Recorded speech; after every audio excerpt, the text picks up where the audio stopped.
Hello friends and family, welcome to another blog in my channel. তো last ব্লগটা যদি আপনারা দেখে থাকেন তো সেখানে বলেছিলাম যে দিদি বাড়িতে কার্তিক ঠাকুর ফেলা হয়েছে। তো আজকে কার্তিক পুজো, তো সেখানেই যাব।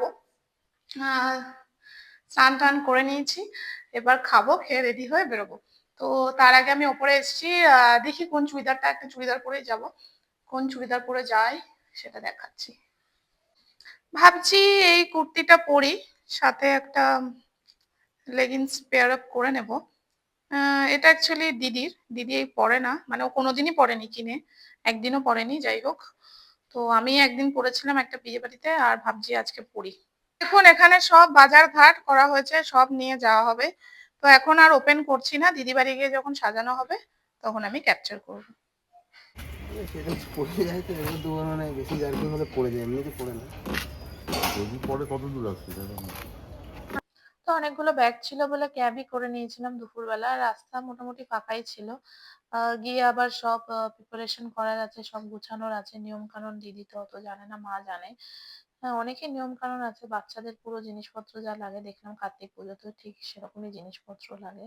তো পৌঁছে গিয়ে দেখে নিলাম কার্তিক ঠাকুরটা সামনে থেকে খুব সুন্দর।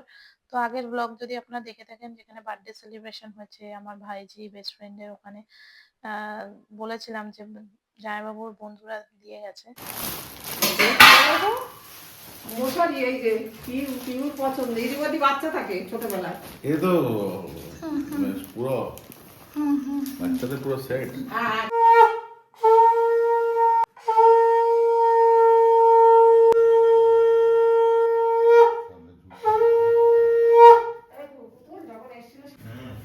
ওপরের তাকে ওই টাটা টি গোল্ড আছে, নিচের টাকে লিকার।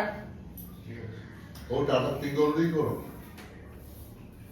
এই তুইও চা খাবি? তো দিদি এদিকে আলপনা দিচ্ছিল, আর ওদিকে জামাইবাবু আমাদের সবার জন্য চা বানাচ্ছিল। আমার জামাইবাবু কিন্তু ভালোই রান্না বান্না সব ভালোই পারে, ইউনিক ইউনিক রান্না পারে কিন্তু। কি সুন্দর তীর ধনুক, বাবা আরো খেলনা বার করো না, চকলেট গুলো বার করো। লক্ষ্মী হবে না কার্তিক হবে আমরা জানি না কিন্তু গাইস ফিউচারে, কিন্তু আমরা তাই জন্য খেলনা বাটিও নিয়ে এসেছি লক্ষ্মীর জন্য, আর কার্তিকের জন্য গাড়িও নিয়ে এসেছি। কাজল লতাটা খুব সুন্দর, মাছ, ঝিনুক বাটি, হেভি লাগছে এই ট্রেটা দেখতে। আপনাদের কেমন লাগছে জানাবেন। বাকি সেটা নিলাম তাই নাও। দাঁড়া ঠিক আছে। হ্যাঁ হ্যাঁ ঠিক আছে, 25 হ্যাঁ হ্যাঁ ঠিক আছে। ওটা ঢেলে তাই তো। কি গো রান্নাঘরটা খুলে যা পড়েছো না, এইটা খুলে দাও, তেল দেবো। এসব বিরামনে কি করলি হয়? রেডি রাখতি আর ওটা হ্যাঁ রেডি করে রাখবেন। এটা খাওয়া হয়ে গেছে, এবার এখানে বেগুনি চলে এসছে। দিদি জামাইবাবু তো উপোস খাবে না, আমরা খাবো, ওরা দেখবে। ঠাকুরের ওদিকে জোগাড় মোটামুটি হয়ে গেছিল, তো তাই জন্য দিদি সুজিটা বানিয়ে রেখেছিল, কিন্তু লুচিটা গরম গরমই করছিল, ওটা ঠাকুরের ভোগে দেবে লুচি আর সুজি। তো সেটাই বেলে ভেজে নেওয়া হচ্ছিল। আমাদের সুজিটা বলছি করে দেবে। হ্যাঁ হ্যাঁ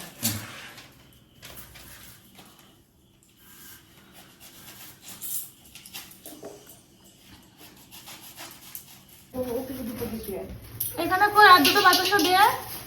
বাতাসা দেবে থালায় দাম কিছু দে।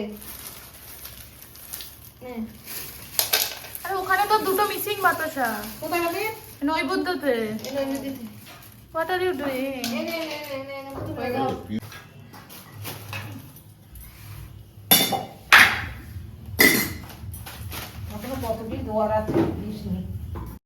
তো সব জোগাড় করতে করতে ব্রাহ্মণ দাদা চলেই এসেছিল। বেশি লেট করেনি, তাড়াতাড়ি চলে এসেছিল। ব্রাহ্মণ কাল আজকালকার দিনে ব্রাহ্মণদের তাড়াতাড়ি পাওয়াটা খুব মুশকিলের ব্যাপার, কিন্তু তাড়াতাড়ি চলে এসেছিল, পুজো শুরু হয়ে গেছিল।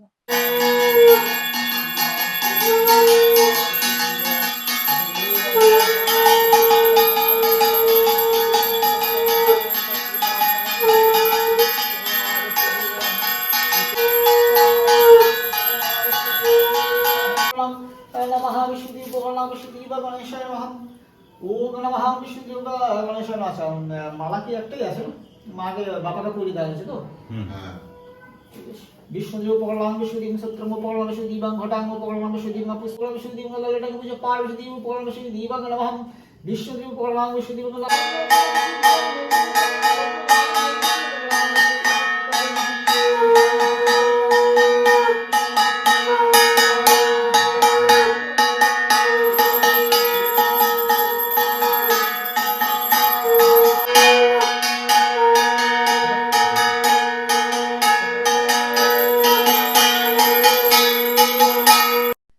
প্রথমবার আমি এত কাছ থেকে কার্তিক পুজো দেখলাম, তো বেশ অনেকই সময় লাগে কার্তিক পুজো হতে, বেশ অনেক রাতই হয়ে গেছিল তারপরে কার্তিক পুজো হতে হতে।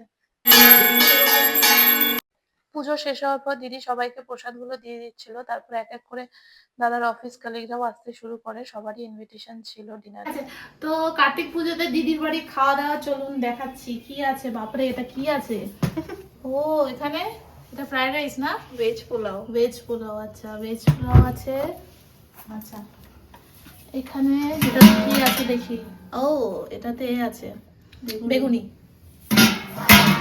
স্যালাড, স্যালাডও টান। আচ্ছা এখানে স্যালাড কাটা রয়েছে, তার এক এক করে দেখাই। আর এদিকে হচ্ছে হলো এটাতে ফুলকপি আলুর তরকারি আছে। আর এটাতে মনে হচ্ছে মাটন পনির আছে। লাইটের একটু অভাব পড়ছে, পরে লাইটে নিয়ে গিয়ে আমরা দেখাচ্ছি। এই তো মাটন পনিরটা এখানে ঢালা আছে, এই দেখুন ঢালা আছে, টেস্টি লাগছে, খেয়ে দেখতে হবে। আর এখানে কিন্তু দুরকম মিষ্টি আছে, রসগোল্লা পান্তুয়া। আজকে আমাদের কার্তিক পুজোর এটাই মেনু। আমার শরীরটা একটু খারাপ করছিল বলে আমি আগেই খেয়ে নিয়েছিলাম, আর ওয়েট করতে পারিনি কারোর জন্য। দাদার সব কালিগরা আসার পর প্রথমে শুকনো প্রসাদ খাওয়ার পর, তারপর অনেক আড্ডা দেওয়ার পর সবাই ফাইনালি খেতে বসে। তারপরে সবাই যাওয়ার পর মা বাবু দিদি জামাইবাবু খেতে বসে, তখন আমি ক্যামেরা করছিলাম আর ওদেরকে সার্ভ করছিলাম। ভালো হয়েছে আমি আগে খেয়ে নিয়েছিলাম। রাত 12টা বাজে, এখনো সব গোছগাছ চলছে, জানি না কখন ঘুমাবো। তো দেখলেনি এখনো গোছগাছ চলছে, কিন্তু আর ভালো লাগছে না। আমি একদম ফ্রেশ হয়ে গেছি, আর এবার শুয়ে পড়বো। আর মনে হচ্ছে কাজ বাজ চলতে থাকবে, আমি আর পারছি না, আমি এবার শুয়ে পড়বো, আমার শরীরটা এমনিও ভালো নেই। তো আজকের ব্লগটা ভালো লাগলে please like share and subscribe. Tata.